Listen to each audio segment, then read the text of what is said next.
তুই আমাকে কথা দে, তুই ওকে বিয়ে করবি। বাবা উনি আমার ভাইয়ের ওয়াইফ, এটা ইম্পসিবল। সরি বাবা। যদি রাজি না হোস, আমি জয়ীকে নিয়ে এই বাড়ি থেকে চলে যাব।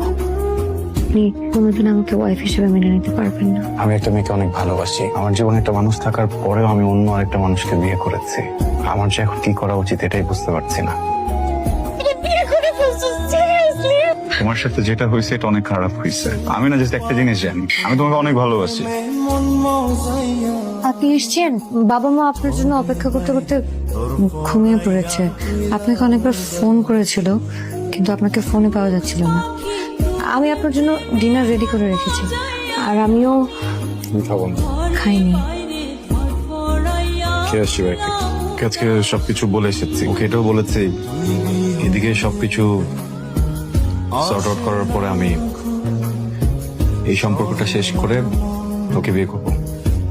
আপনি প্লিজ না